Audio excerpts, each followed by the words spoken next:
Imagine the loyal companion you trust most, your dog, returning from a sunset stroll. Instead of a ball or a branch, it drops a gift at your feet that chills your blood to sub-zero temperatures. It is a human foot, pale and decaying. This isn't a campfire ghost story. It is the beginning of a real-life descent into a nightmare that paralyzed the Philippines. This is the bone-chilling account of Crystal Joy Abarquez, a girl whose life was snuffed out by a predator hiding in plain sight. The humid air of the Philippines usually carries the scent of tropical blooms, but on February 19th, in the quiet neighborhood of Barangay Ibo, the air turned foul with the stench of death. Ronica Labater was enjoying a routine evening when his dog, Mayat, returned from the dense, mountainous brush. Mayat was known for bringing back treasures, sticks, discarded toys, or the occasional unlucky bird. But as the dog trotted into the light that evening, Ronica realized with a jolt of pure, unadulterated terror that the object in Mayat's maw was no toy. It was a human foot. A real, decomposing human foot dropped right there on the floor. The scream that tore from Ronica's throat was so primal, so saturated with horror, that neighbors heard his cries from a distance.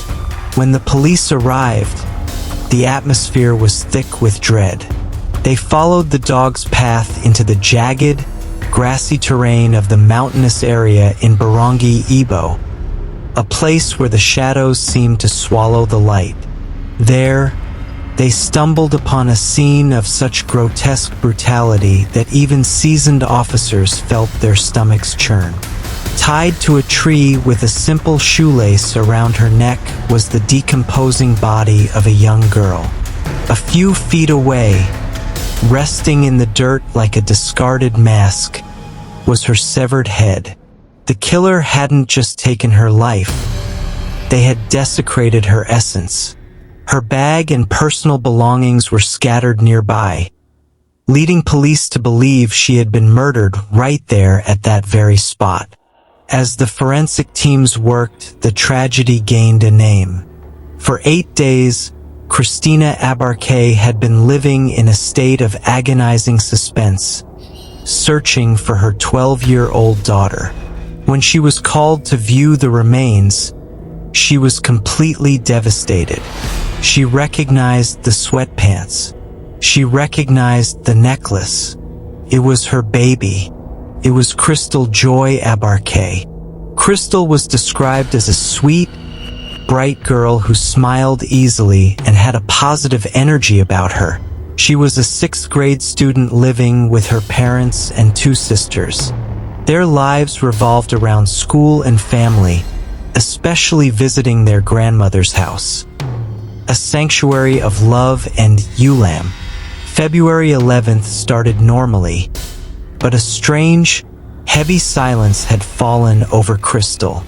While her sisters headed to their grandmother's, Crystal stayed behind, lost in her phone. Then, suddenly and without a word, she walked out of the house alone at 5 p.m. For an obedient, well-behaved girl, this was chillingly out of character.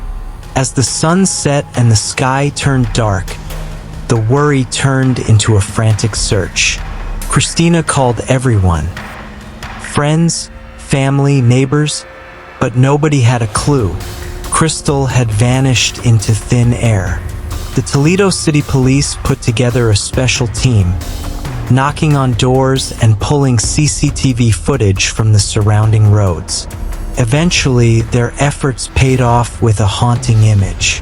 On the footage, Crystal was spotted sitting on the back of a man's motorcycle. But the man was a ghost. He wore a hat that obscured his entire face, a predator camouflaged in the mundane traffic of the city.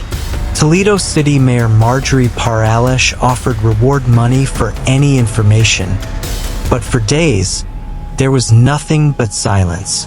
The family held on to hope that she was safe, until that final, soul-crushing call from the police. The arrest of a suspect is usually a moment of relief, but for the Abarquez family, it was a second blade to the heart. On the same night Crystal's remains were identified, February 19th, police swarmed a house in Barangay Batao. They emerged with a 27-year-old mechanic named Raul Villana Jr. The horror wasn't just in his crime, but in his bloodline. Raul was Christina's cousin. He was family, the man who had sat at their table, the man Crystal should have been safe with. Even more chillingly, Raul had helped the Abarquez family in the search to find Crystal during those 8 agonizing days, playing the role of the concerned relative while knowing her headless body was rotting in the mountains.